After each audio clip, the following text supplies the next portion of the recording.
Good afternoon, everyone. I'm Don Grennan with Continuity Insights, and I'd like to welcome you to today's webinar, Evolving Crisis Management Post-COVID-19, which will be presented by Ashley Gooseman, Chief Blogger for the Disaster Resilience Knowledge and Analysis site, Disaster Empire. And I'd also like to point out that today's broadcast is being sponsored by OnSolve. The primary focus of crisis management is implementing a process by which businesses limit damage and respond to incidents. Although many organizations had crises or pandemic plans in place before the pandemic hit, many have recognized that they fell short of their intended goals. Post-COVID-19, many of us are re-examining crisis response. Today, we'll discuss taking a collaborative approach across your organization to share intel, prepare, and respond to events. Before we get started, I'd like to review a few items. Throughout today's presentation, you will have the opportunity to submit questions by typing into the questions pane of your control panel. You may send in your questions at any time during the presentation. We will collect these and address them at the conclusion of the webinar. I'd also like to let you know that today's webinar will also be recorded for later on-demand viewing, and as a registered participant, you will receive a link to this recording. I would now like to introduce our speaker. Ashley Gooseman has worked many high-profile crisis incidents ranging from pandemics, floods, earthquakes, hurricanes, severe snow and ice storms, tornadoes, and terrorist incidents. She was a member of the Massachusetts Operation Helping Hand Advance Team at the Mass Military Reservation for Hurricane Katrina's response to support New Orleans residents airlifted by FEMA. She served as an adjunct senior instructor for healthcare administrators, teaching a grad level course on terrorism and disasters for 7 years. Currently, she maintains the disasterempire.com blog to give back and as a source for disaster resilience, knowledge, and analysis. She currently works for Liberty Mutual Insurance as a business continuity and crisis management manager, helping employees enterprise-wide respond to and prepare for business interruptions. Please welcome our presenter, Ashley Gooseman. Thanks, Don, and to OnSolve for sponsoring this talk. Hello and welcome. Thank you all for joining me today and taking time out of your busy schedules to be here. Thank you also to Continuity Insights for presenting me with the opportunity to speak with you. I really appreciate it. Today, I'm going over these 12 areas of focus to share with you why I believe crisis management is and needs to evolve from its originating models. Some of the areas we'll go over quickly and others will linger a little bit longer. I don't want you to think this is a half-day talk, although it could be. I'll try to be pithy with these.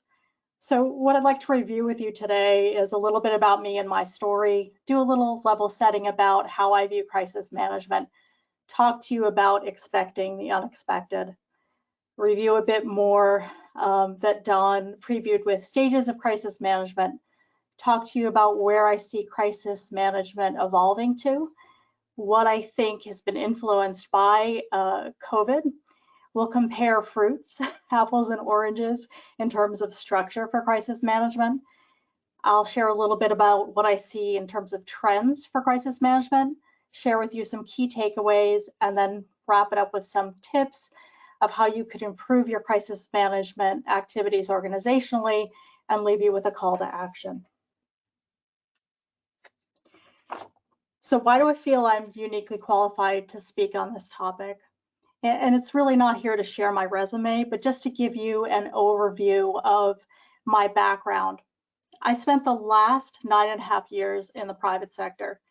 I spent almost 6 years as a senior adjunct instructor with a small college in the Boston area, teaching disaster and terrorism, as Don referenced in my bio, for future hospital administrators. And I spent close to 8 years with the Commonwealth of Massachusetts, working with state government agencies like FEMA, MEMA, which is the Massachusetts Emergency Management Agency, and SAMHSA, along with various local nonprofits and communities. After 9/11, I worked for the American Red Cross's September 11th Recovery Program in New York City. And currently, as Don stated, I'm a business continuity and crisis management manager with a large private organization. And I'm also master certified with Disaster Recovery Institute International and Business Continuity Institute member as well. So what does all this mean? Why does it have relevance here? As I mentioned, I got my start transitioning actually from mental health and human services field to the work with the American Red Cross after 9/11. I led the mental health intake team at that time, which really serviced citizens south of Canal Street, families of decedents, and first responders. And I'm proud to say we did our job so efficiently that what was forecast as a 2-year recovery phase gig, we completed within about a year. And I really got the bug, if you will, for disaster work after that. I really enjoyed it, as challenging and as difficult as it could be. From then on, I really was looking for how I could really help in this area and progress for the future. So once the recovery program, or my involvement in the recovery program, wrapped up, I looked around in urban areas in New York, in DC, and back in my home state of Massachusetts. And I took what I thought was going to be a 2-year grant project back in Mass with the Department of Mental Health and joined the Commonwealth. And what I thought was going to be a fairly short gig really quickly progressed into my becoming Director of Emergency Services with the Department of Mental Health about a year later, after that FEMA airlift of Louisiana citizens as part of Operation Helping Hand. I worked for about 8 years, as I said, in that role, and as part of the Department of Human Services initiative led by the Massachusetts Emergency Management Agency to develop COOP. And for those who are not familiar, that's an acronym for Continuity of Operations Programs, not chicken coops. That's really the government version of continuity planning, as many of you likely know. I did that work and really progressed, got very interesting in the planning side, but was still very actively involved in both recovery efforts and crisis management. I also led 3 major SAMHSA crisis counseling efforts because I also held the role of the state's lead disaster behavioral health coordinator for Katrina, for flooding events that happened in the state, as well as for the Springfield tornado, along with other multiple crisis management events during that time. Increasingly, as I mentioned, I became interested in planning and business continuity, becoming certified and moving into the private sector. So what am I talking about today? I'm really sharing with you my thoughts about the evolving nature of crisis management and why I believe internal infrastructure should adjust for greater efficiency and effectiveness to respond to a variety of increasingly complex crisis management response activities and to better protect our collective organizations. This expanded approach not only benefits our companies, but increases and will increase the resilience of our TPRM programs, our third-party management programs, relationships with our supply chains, and most importantly, to protect our employees and customers. Over the past 18 plus months, I've really reflected, and it's brought home to me that we need to be more agile in our ability not only to handle large-scale, unplanned for events, but really to be able to respond to parallel, simultaneous risk incidents. As an example of that for you, my recent experience has not only been responding to COVID-19, to the worldwide pandemic, but I've also been involved in monitoring and response to riots, protest, civil unrest, eco-activism, earthquakes, tropical storms, hurricane events, wildfires, community active shooting, the severe weather and power outage in Texas, tornadoes, various other severe weather events, including flooding, dam failures, bomb threats, and explosive devices. And I don't mean to laugh because none of those are any laughing matter, but just that recognizing that while there has been an active COVID response going on, many of us, and I know many of you have been in the same boat as I, are also involved with our organizations in responding to other events. So this has really led me to think about what do we need to do, or what might we need to change so that we are much more flexible in our approach to be able to handle parallel events across our organizations. So why is this increasing flexibility looking at a synergistic model and a cross-disciplined approach valuable for effective crisis response?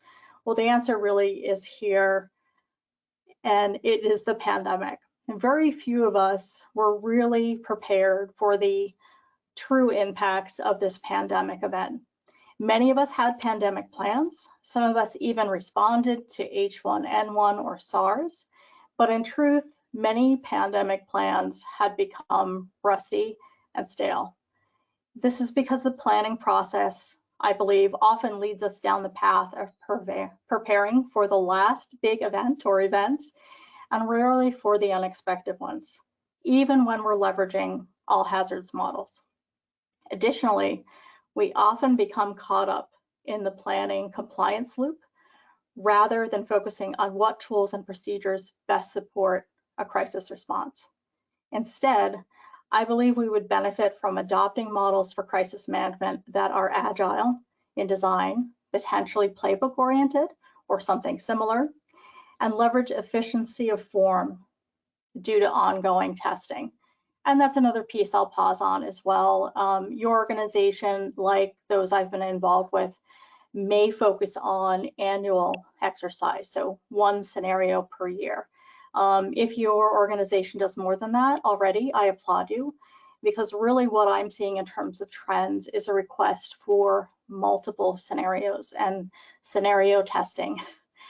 So that we are looking at a variety of events that could impact us, not just one a year, for example, or one a quarter. And so one of the approaches that I'm taking is I'll be working with a large campus soon, and we've mapped out not just one, but we've mapped out two potential scenarios, or I shouldn't say two potential scenarios, but two sessions where we're going to work on 3 or 4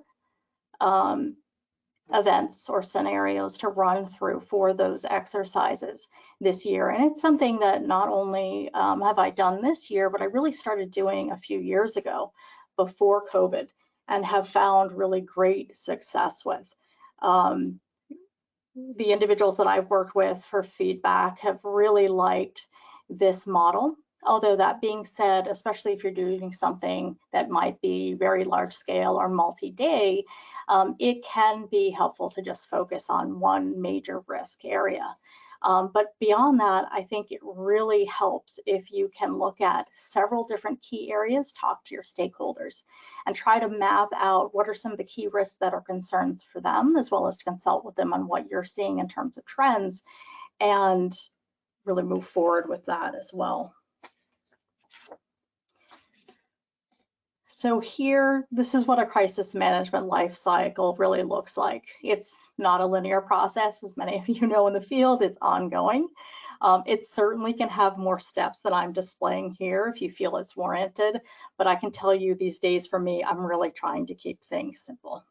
So here are my big 3 buckets with high-level activities and an after-action process that I think are important to really maintain and to keep the ongoing nature of this work moving forward. One of the things that I often remind my colleagues about who don't engage in this work from day to day is that crisis management is not a project. It really is an ongoing process. And that can be very challenging. I don't know if you've experienced this as well, but I can find this challenging with groups that I've worked with in business, because they really want to have a project orientation, right? You want to start something, you want to have outcomes, and you want to wrap it up and then move on to the next thing. And unfortunately for them, in crisis management, it's not the way it works. It needs to really be an ongoing process. And I know I'm probably speaking to the choir with many of you here, but just to run through this, these are the 3 main buckets that I think are very helpful in the life cycle, is really to have a phase of crisis preparation, right? That's all of the things that we do in this work when we aren't responding to a crisis. We're developing crisis plans, updating them, conducting exercises, reviewing scenarios, repeating, right, that process. So as part of that, and something that I'll be sharing a little bit later in trends, a large part of my work and those of colleagues that I've talked to now, we've gotten very involved in identifying risk and mitigation strategies. And in fact, I was looking at a recent report for business continuity management recently, and it actually said that about 22% of us report in to a risk management group. And often we have a good alignment and should have a good alignment with enterprise risk management or risk management groups within the organization. I certainly have had value from being involved over the last few years with our operational risk groups, and are continuing to see the value of that, so much so that I've included them in my crisis management team. So I'll talk a little bit about that. That's very much from a planning perspective, but they also provide insight, and I've included them to take part in response activities if they choose to. So another piece of this wheel of crisis preparation is really determining systems for monitoring and for intel as well. This has really, as I've seen it, as things are progressing in the field, become increasingly important to work hand in hand, whether it's a security operations team, it's your risk intel team, whatever that might be in your organization, or in leveraging outside, vendor information or open source, is making sure that you have systems in place for ongoing monitoring and intel. I don't think I need to tell you guys, some of the big organizations out there that can provide that aggregate information. I can tell you that I still go old school, and I've signed up for Google Alerts, as do many of my executives that I work with and managers. Really anything that I can to try to get information ahead of time to help us to be prepared. And obviously there are many unplanned event types out there, but as much as we have a heads up, that's been an increasing part of the evolution of crisis management teams as well, and sharing that intel, and I'll get into that a little bit more in a few minutes. Developing crisis response plans, of course, that's a key aspect of the work that we do when there aren't crises going on, and also making sure that those are updated. If any of you do follow my blog, you recognize that I've had some evolving ideas on what a plan could look like. So happy to take any questions later about that. But you definitely believe that planning is an important aspect of this work, and making sure that you have the right venue to make sure those are reviewed on an ongoing basis and updated as needed. And then, obviously a major key pillar is to those exercise scenarios, making sure that you have exercises being conducted at the right cadence with your organization. And of course, our job as of experts are really to offer and consult on what we think that right cadence is, but really it's a partnership with your organization in terms of capacity and interest in doing that, whether it's quarterly, whether it's with specific parts of the organization, whether it's your comms group, with your business functions, with cybersecurity, et cetera, depending on how you're organized, making sure that you have the right working teams involved to develop those exercise scenarios and execute on them to be most effective. The second pillar is crisis response, right? That's really why we're here in crisis management, is to execute on the organization's plans. One of the things that I really recommend if you're not doing that is convening a crisis management team really into a active working team. And that's one of the things that I'm sharing in terms of evolving. We've been very structured in the past with the ICS model, and I'll touch on that. So I'm going to hold a little bit on that until I move forward a little bit in the discussion. But I really encourage you to try to be flexible in that. Really start with a core group and think about who you could add. One of the downsides that I've seen with the ICS model, for example, in the past is, having 20 to 30 people in a room with a large percentage of those never being involved and never being engaged. So really thinking about that as part of your team process. As part of response, you're going to be wanting to share intel early and often, getting the right people together to discuss the actions, creating that action plan, right? Looking at the plan that you have in place and then determining what might need to be adjusted or tweaked based on the situation, and then reviewing your communications plan. Again, I'm a huge proponent of putting things in place as much ahead of time, but having been in the field for long enough, I certainly recognize that you often have to make some adjustments on the fly. So for example, many comms groups have briefings set up ahead, ready to go, which is a best practice, right? But understand that what you're going to say could be adjusted based on that event.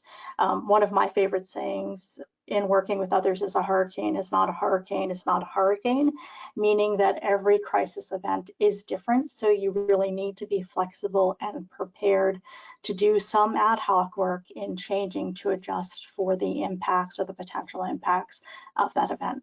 And then, rounding out, you're going to continue to meet together with your crisis teams and to support the business until the crisis event is resolved. One of the observations that I have from my years both in the public and private sector is sometimes, although we would like it to be a clear lineal between when a crisis starts and it ends, or when crisis response or emergency response starts to recovery, I often see a lot of gray area, meaning that they can overlap. There isn't always a clear delineation between one phase into the other.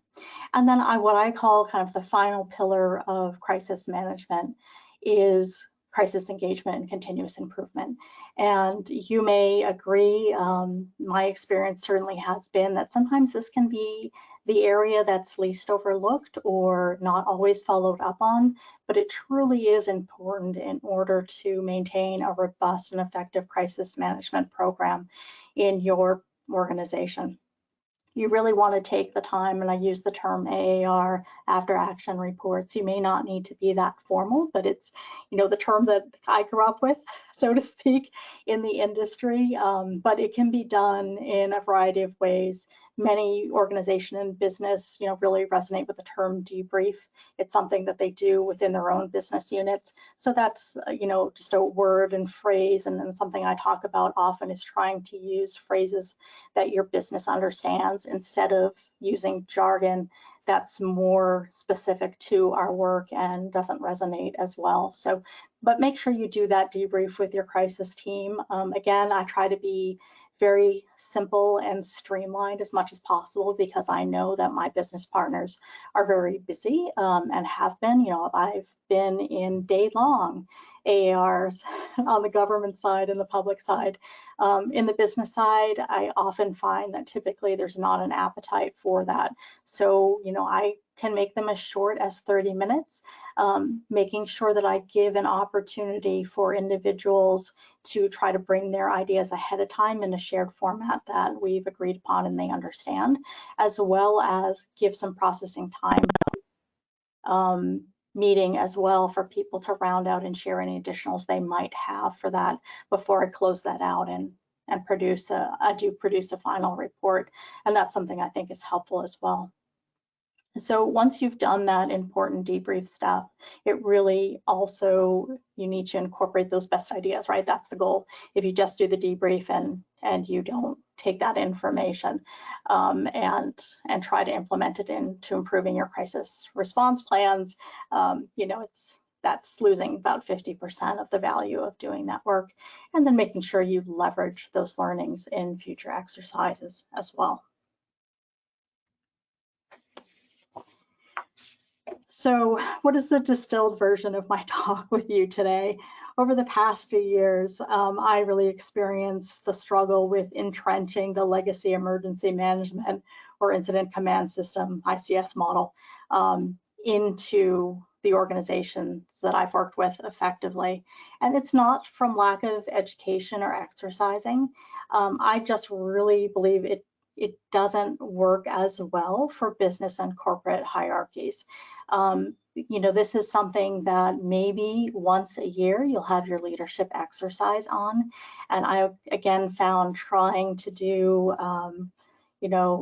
square peg and round hole doesn't work entirely well.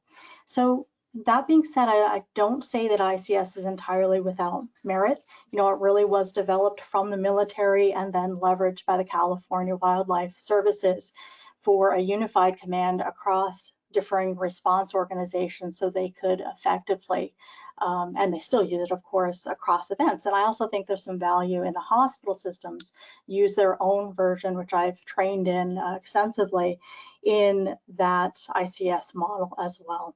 But what I'm saying here is just with today's business environment, the changes that are going on an ongoing basis, the organizational changes, it's really been difficult to keep up this ICS model with, logistics and planning, those really regimented disciplines that often I have found really are not working. And what has worked better is working collaboratively across the organization, leveraging and utilizing the hierarchy and the leadership decision-making process that's already in place. And I'm not saying just do everything the same day to day, but really be much more fluid in that and work with your organization so that you're more successful in developing things that resonate and that they agree to and that they exercise in, right? That's a key part, and make sure that it is effective as possible for your business. So really the last part in that is with that extensive corporate churn and reorganizations, I really recommend working with your leadership to develop that model for the greatest chance of success. And I'll talk a little bit about that in just a moment. So what do I think that crisis management could look like post-COVID? So here are the 3 areas that I think are helpful to focus on. One, in terms of your crisis management working team, how do you respond? Really shift to accessing crisis management plans. As I said, that's still an important component, but focus on that working team and creating dynamic action plans as needed. And by that, I mean when you have identified a risk or an incident has occurred, getting that working team together and being flexible and agile, coming together, sharing that intel, as I referenced before, and that knowledge so that you have a clear picture of what you're looking at from a risk perspective. And that's one of the things that I have found to be very helpful in the past few incidents. And I've recognized, especially in a large organization, that it is very helpful to bring these groups together. And in fact, organizations that I've worked with can have multiple crisis teams. I know we often talk about in our plans there being one crisis team. In fact, I could see there being several layers that can come together and work collaboratively, whether that's at the executive level and having that leadership team, and then within the organization, whether it's cyber, DR, business continuity, your communications and brand group, your HR group, they may already have their own crisis teams developed. So how do you bring those together in the appropriate level? So that second pillar is really how do you recover? So I'm actually suggesting an increased emphasis on continuity of operations with a customer service focus and ability to restore those operations. Many of you have been hearing or involved in operational resilience, which is getting traction out of the UK. And I think a lot of the ideas that the regulators and the supervisory authorities are providing there have a great deal of merit, because sometimes within crisis response, we haven't always thought about from the beginning to the end, from a customer view, how do we make sure that the business recovers? And of course, often in our domains, our mission is really to support employees, operations, protect assets, and have those relationships with our vendors if they have outages. But here, taking that holistic viewpoint, I find can be incredibly helpful. We really need to be increasing our ability to prepare for and respond to both those large scale and smaller scale risk and incidents, particularly as I mentioned earlier, because what I am seeing is a greater prevalence of them happening simultaneously. And this is where, if you really want to have that level of maturity and to grow your resilience as an organization. Again, that scenario testing is very important, keeping that process for continuous improvement. And I don't mean doing that just after you exercise, but really on an ongoing basis, after each event, really working with your team. One of the things that I suggest is don't always come together just as a crisis management response team, but is there another venue? Is there, a monthly or a quarterly meeting that you can engage on so that you're really working on more of the policy protocols or preparedness aspects of that, of how you're more effective during a crisis, all those things that you don't want to be doing, right, during a crisis event, so that when a crisis occurs or you've identified a risk, you're really focusing on that as well. And I see that as building that muscle memory across impact levels. So for me, even what we would determine as a lower level, whatever tiering system that you currently use today, whatever, even a low level event, it can have value in exercising together or coming together to work on that response, because I think that old adage in emergency management that I used to hear is you don't want to be giving out your business cards, and I guess I'm dating myself using that term, but you don't want to be giving out your business cards because who uses those anymore, during an event, right? Those are things that you really want to share when you're exercising or at that lower level, so that you are best prepared together. Because, the reality is those relationships are important. You want to know who you're working with across the organization before you get into that crisis response. The other thing that I would just say here is, like me, you may also be concerned that although COVID may be the largest watershed event we see in our lifetimes, and I hope this is the largest worldwide event that we deal with, it might not be. So I'm really looking at, from my perspective, how can I better prepare organizations to gain that resiliency, to be more mature in their crisis response process. So this is where I get to comparing fruits, comparing apples and oranges. So as I spoke to earlier, ICS was really designed for military use by those organizations, and then expanded into first responder groups across the nation here in the US. And there's a lot of value, again, to that structure, but I really see it as an apple. It just doesn't seem to be fitting in the business world. I really recommend more of an orange, especially when you're working in large organizations, and it may be happening in smaller organizations as well. Please chime in later if you're seeing that as well. I always like to get that validation, but really what I'm seeing is a lot of, for lack of a better term, siloing.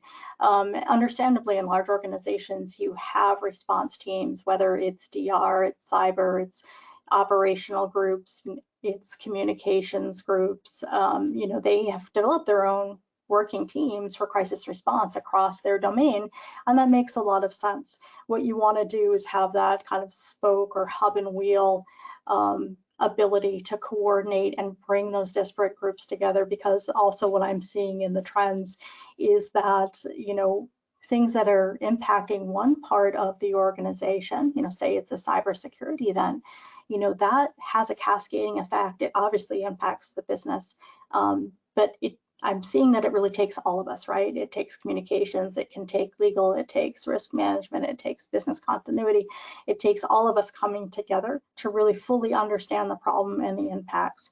So that's really what I'm warning against, is if you keep your crisis management team too structured, too rigid, and too aligned with one discipline, I don't think you're going to have, and I certainly haven't seen that it is as effective as being collaborative and working together. And that being said, it doesn't mean that one area coordinates all. I do think that within business continuity management, we have some good processes and experience in place to be that hub. But certainly you need to look at your organization or your customers that you're working with and determine what's going to make the most sense for them. And that's really why I think just kind of taking ICS and plopping it down in an organization is not always the most effective. So again, just to reiterate, and I kind of shared this, but I really think your crisis response teams, should leverage security. It should leverage safety, your communication and brand organization, PR, risk management, customer-facing groups. Something we don't always think of is making sure we have the right representation from the operational sides of the business. I mean, they're at the end of the day, they're the ones getting impacted, right, in terms of helping their customers, whether it's IT. And employee support groups can be incredibly effective, as many of you know, whether it's your ER, your employee relations, or HR teams as well. Okay, so I said I would share some trends with you, and this is some information from the BCI, the Business Continuity Institute. They conducted a horizon scanning research of its members in 2020, and they found that most groups were conducting risk and threat management, which is great. And in fact, you're seeing from this data here that it's being done more centrally by a corporate function or department now than I think it was ever being done in the past, which I think is a great thing, as long as that information is being shared cross-functionally as well. So I think this is a best practice model. And so I've talked about it a little bit already with you today, but I think part of that is not just having one department or function do it, but as I said, making sure they're sharing that information across the organization. And in fact, some of the best practice models that I'm seeing is making sure that you have a venue for risk sharing, whether it's sharing through a specific platform so that all of your disciplines are getting and sharing information, or whether that's through, classic meeting venue, whatever that may be, you're going to be better prepared as an organization if you have that information ahead of time. So just something to consider if that's not something that you're already involved with. I said this the other day, but it's true. I'm always trying to work myself out of a job. I know that's not good job security, but really I don't think I'm going to, honestly. But I'm always trying to make things better and make things work more effectively and more efficiently. And so what I want to do really with all of this is to decrease, right, the high and critical impact level events, try to mitigate the impacts of those across the board. And so I think it's important for us to look at the data and see what is going out there, making sure that we're doing benchmarking with our colleagues. That being said, I always come back to reality that just because someone else is doing it doesn't mean it's going to make sense for your business, but it's always good, right? And I think that's probably why many of you are here today, just to try to listen and determine what you think about this. But it's good to see, what others are doing in the field and how it is progressing. And this is what I'm seeing right now in the work. So here are some of my takeaways from today, because I think we always have to start from what does good look like, and what does good look like in a more collaborative model that's bringing maybe more specific expertise and players to the board. I talked about earlier too, and just wanted to reference back that one of the things that you might want to be looking at is it may work well for you to have an emergency response team that's got 25 or 30 people in it. That may work fine. What I've been seeing in practice recently is organizations are seeing a little less value in that. And it might be better, is my suggestion, to start with more of a core team. So really that agile and flexible group from the organizations that I mentioned earlier, and then adding in, right, depending on the impact and the incident, adding in those additional resources or subject matter experts that you may need. So if you want to get started and you're not doing a collaborative model today, these are 6 areas of focus that you could build on. And so one is to make sure that you do that exercising and do that across disciplines. So I know I talk about exercise and testing interchangeably, and it's probably not always the best thing to do, right? Because an exercise, a lot of people have a hard time with the word test. And really what I'm saying in exercising is we want to give the people ability in a safe, secure, and friendly environment to really look at a scenario or scenarios as I'm advocating and seeing how things go against your plan, right? Really playing that out in a tabletop or a full-scale exercise, however it's going to make sense, but really to try to do that against various scenarios. I think you're going to be better prepared than the more traditional one exercise model. The other piece that I'll just reiterate again is I think that don't just bring your crisis team together for crisis events. Really make sure that you have ongoing working team venues. Not only will this help you for continuous improvement, the other thing that I'm mindful as well is, and this is a trend in many organizations, is there's a great deal of organizational change. So the individuals that you may have relied upon for the last event may not be the individuals that you work with in the future. And so that's another reason to make sure so that you're continually, bringing on the right people from the organization, and also the opportunity to grow. Because I know even in my experience, we sometimes didn't think we needed a certain discipline on that crisis team, but really learned that there was value to bring them on, early and often. So 3, again, just sharing those regular ways to share intel on a regular basis, ongoing basis, so that you have as much information ahead of a risk being identified or a crisis event happening so that you're best prepared. Pretty simple, but important. 4, doing that horizon scanning and risk analysis regularly.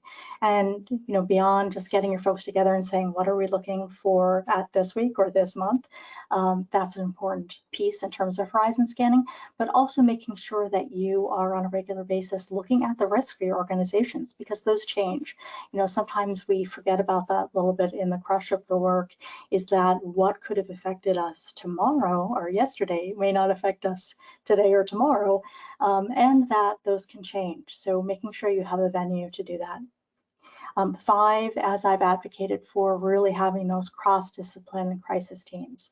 And so what I'm advocating here is a little bit less of the planning, the logistics, the HR, the legal group, the finance group, but more that you have players from cyber, from DR, from comms and brand, from safety, from security, et cetera, so that you have those right experts at the table. I found that to be much more effective in crisis response.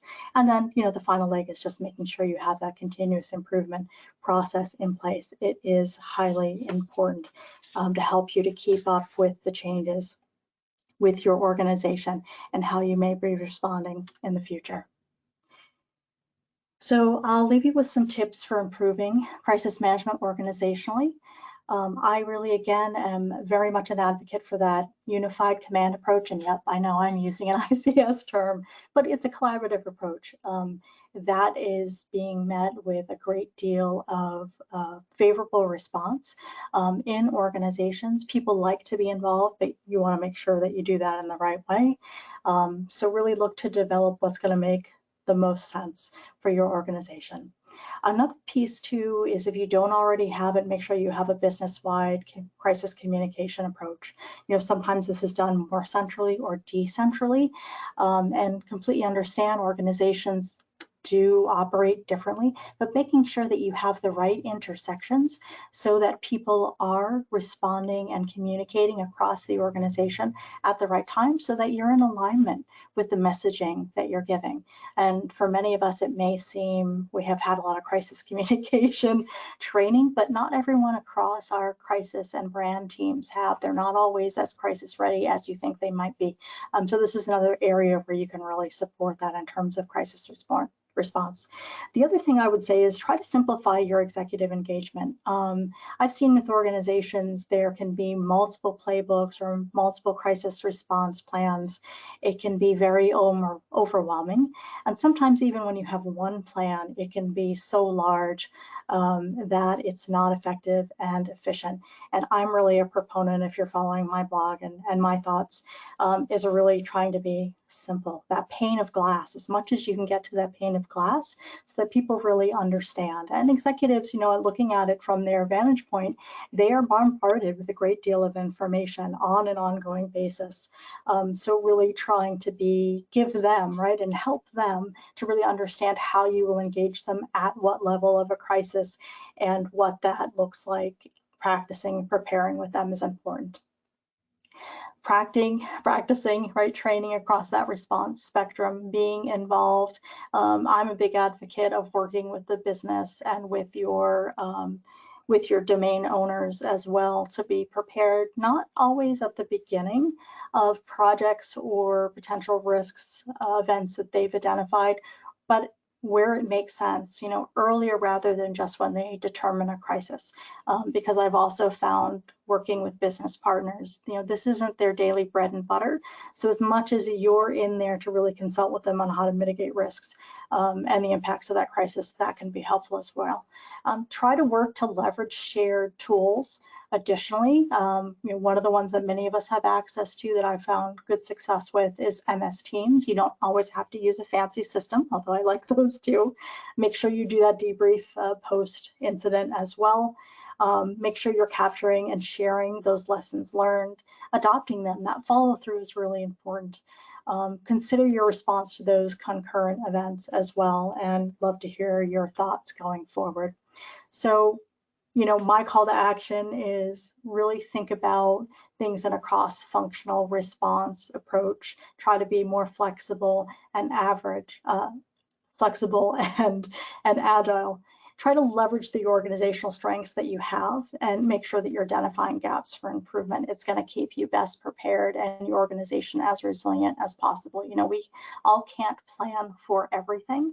And I think sometimes that's been the downside. People are often looking for a recipe book from us on how to bake the cake. And I often go back, please don't mind my football analogy, but it's a playbook, right? You're often finding yourself in a situation where you're changing plays on the field. Your strategy has to change on the fly because of the incident, and that's really the model that I'm advocating for here. Okay, just rounding out for today, thank you so much for your time. I really appreciate it.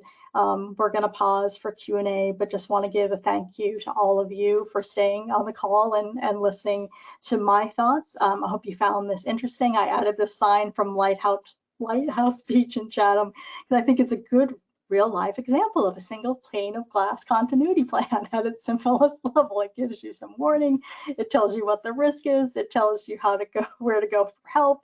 It gives you some data here on where and when the risk might occur the most, and so I thought it was pretty good. So I hope this resonated with you. Happy to connect with you through LinkedIn, or please, I hope you follow my blog. I often post on LinkedIn, so I love to have dialogue there as well.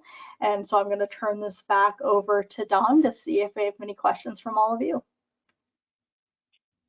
Okay, thank you, Ashley. Excellent job. And based on the comments I'm seeing from our audience, they agree as well, too. So great job.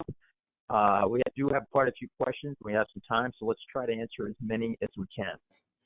So our first question, Ashley, is do you see more BCM program leaders actually taking control for crisis management when an event happens? And this individual said that she is hearing that from clients.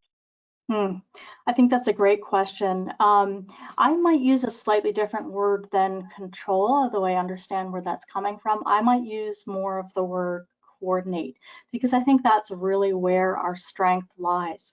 I do believe that, and I'll just be, just give you an example here. I am not involved with cybersecurity teams or DR teams. I know a little bit about that work, but that's not my area of expertise.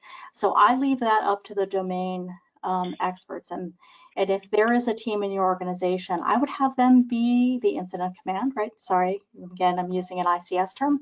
But then I think the value for BCM is that we're really good at coordinating. We know the organization really well because of the work we've done with our risk assessments and BIAs.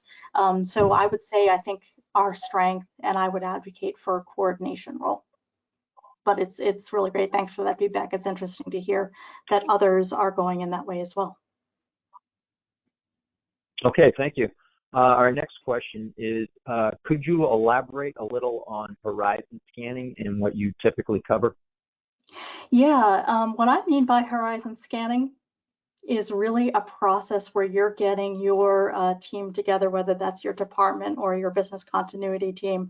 Many of us are organized in different ways within companies, but I really see that as a weekly practice at best, and it can be, multiple days in the week. So that's really looking at what's going on in the world today, what could be of impact to my business, or that we have concerns about that tangentially, right, because we're in a certain area, could impact in traffic flows, commute, power outages, especially with more of us working virtually now, remotely from home. Power outages and network outages are increased risk. So really having intel and information about where that might impact the business, working with your business functions on how to address that is increased importance. So that's really what I mean by horizon scanning, is getting together even within starting within your own department. And at best, I would say this is where you could bring together that crisis response working team membership, include them in that sharing so that you're looking at intel together, sharing intel together. One of the things that I'm finding is we're better prepared. Some of the bad actors out there, so to speak, are really going at our organizations from many different levels, right? It might be digital, it can be physical, from a variety of standpoints. And so if we're not understanding together what we might be at risk at this week or the week ahead or the year ahead, we're not going to be as well prepared. So I hope that answered your question, but that's what I mean by horizon scanning. And those are just some thoughts. I would suggest you do all of those. You do something on a, an ongoing basis, you do something, a little bit more long-term, and also looking at annually ahead at what you think your risk might be. The best practice, I think, would be to do that more than once a year, because that landscape may change. Oh, thank you. Next question is, what do you think of the practice of creating separate, distinct working groups for the COVID response that stand apart from the rest of the BC planning? I think that can be okay, is how I would answer that, as long as there is some way that you're coordinating and getting those groups together to talk to each other. For example, many of our companies have different business units, right? They're going to have some unique needs that they need to address from their standpoint. I think having a crisis management team at the right level within your separate business units can be absolutely fine, but there needs to be a linchpin. There needs to be a way that you're all getting together and sharing that information, as well as I do believe in, I use the term incident command or unified command. Those are some hallmarks that I think are really great from ICS that I don't want to get rid of. You can call them whatever we'd like to, but making sure that you have the right level of governance and decision making at the leadership level that cascades down is very important. And then conversely, to make sure that within those crisis teams that information is also flowing from the tactical people up to those decision makers who are making these strategic decisions. So I hope that helps. All right, thank you. Next question. This is actually a long one because it's a commentary with the two on this individual's issues at his organization. But the question is it your practice to have the BC team notified of a crisis management team activation? And he says he has difficulty getting notified and invited to an active crisis, rather than learning later what happened and receiving criticisms for clunky procedures, roles, responsibilities, etc. Our BC team cannot continuously improve when we are excluded from the event as it happens. So the question again is it your practice to have the BC team notified of a crisis management team activation? Again, I think it depends on how your organization is structured. It sounds like in this case, there definitely is a separation between business continuity and crisis management. I agree with you that it's always helpful to get a heads up. So I guess I'm an advocate for more communication versus less. That being said, I want to balance with overwhelming people. But I think the right level of communication is important. You may want to explore, is there a situation report? Is there an alert notification process that could be shared between the teams or between the right level of partners so that you are notified when something does happen? I'd suggest trying to explore those, understanding as I do, that when you're involved in a crisis, you can get tunnel vision at times because you're trying to address that. But I think if you could work with those teams ahead of time to say, hey, this is why it would be helpful for me to get alert and a heads up when you're seeing a risk or you're seeing a crisis occur, how this will help me to potentially help you, right? Because often in the BC side, our strength is consulting to the business. That would be something I would suggest looking at. Okay, thank you. I hope that helps. This question really covers the depth and breadth of your entire presentation. So it's asking, how is what you are proposing really different than ICS? Yeah, and that's a great question. And so I would say, really this is building right on the great foundation that ICS gave us. What I've seen with ICS is that it has a model, as I referenced before, that is a bit more rigid and constructed. So for example, I've been seeing in the progression of business over the last few years, at specific locations, we would ask the local site to have, a crisis management team, and finding that they no longer have, for example, HR or legal representatives on site, and they were really struggling to try to fill those positions with individuals. And this is just an example of where I didn't think it worked, because they were just filling the seat, so to speak, instead of saying, okay, who are the most effective people at my site to be assisting a lead person with crisis response when an emergency happened, and found that to be much more effective. And that's really where I would expand it cross-organizationally, is who do you really need to have at the table? Start with that core group of people and then work on those concentric circles to identify, okay, if you have X, Y, or Z type of hazard event occurring, who else might you bring in?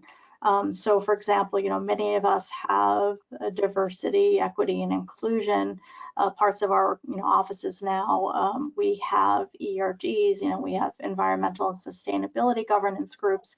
They may not be needed for a natural disaster event, but if you're having a certain type of protest, they can be very insightful and great partners to give you insight on how it might be best to approach working with employees, right, in terms of communications, for example, or other aspects of the response that you may not have thought of. So I hope that helps. All right, thank you. Now here's a question that deals with, I would think, executives in the C-suite, which a lot of us have dealt with in our careers. Is this all sounds good, but how do you recommend training your executives for crisis response? Yeah, I think it's a challenge, right? Getting your executives time can be challenging because of all of the many directions that they're being pulled in. I think the best way to do this is really to request and get in front of them, right? It's always what we want to do, is to make sure that we're proposing this type of, it's a mind shift, right? Is what I'm recommending here from ICS to a collaborative approach, making sure that the crisis team and response approach that you put into place works for your organization, and that needs to have the executive sign off. So, one of the things that I haven't always seen in organizations is the right level of governance and support for this work, and making sure that you can get that into place. And it's going to take some doing if you don't have it in play today, and if you do, kudos to you. But I really, again, as I talked about earlier, try to make the process as simple for them to understand as possible. A very small playbook or dashboard. Be prepared to ask the hard questions if they want to kind of dive deeper into the work, but just really try to make it as easy as to understand as possible. Basically, let them know what you want from them. Let them know that likely you will not be calling on them for the low level, and let them know how that's handled so that they have that peace of mind. But if you are looking something at a higher critical level, be very clear and get their input on what would work best for that organization.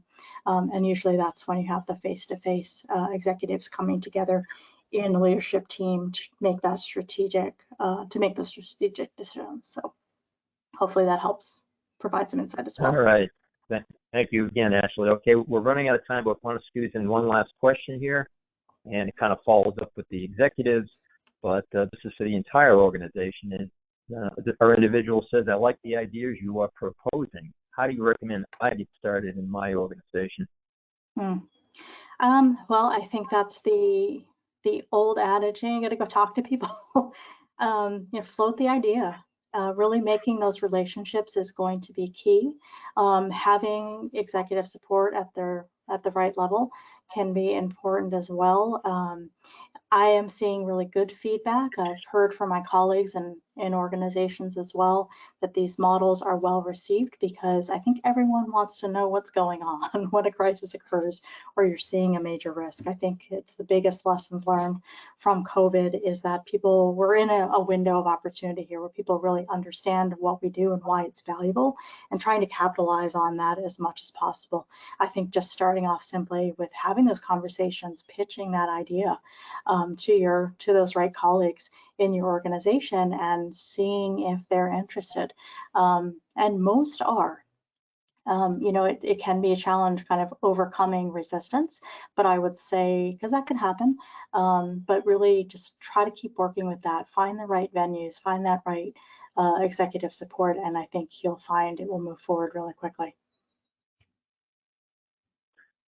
Okay, great job again, Ashley. Unfortunately, we run out of time, and we have quite a few questions we didn't get to, but I want to let everybody know that if we didn't get to your question, or if you have any new ones, you can reach out to Ashley. As you can see, her email address and her LinkedIn profile are on the screen. You can contact her there directly. And I had a number of people ask about her blog as well, and you can see that's up on the screen, disasterempire.com, so you can be sure to check that out. As I mentioned earlier, we'll be posting and recording this webinar on the Continuity Insights website in a few days if you missed any part of today's broadcast, or if you'd like to share it with your colleagues. I'd like to thank you again, Ashley, and thank you to everyone for attending today's webinar, Evolving Crisis Management Post-COVID-19. On behalf of Continuity Insights and our corporate sponsor, OnSolve, we hope you enjoyed today's presentation. Thank you, and enjoy the rest of your day.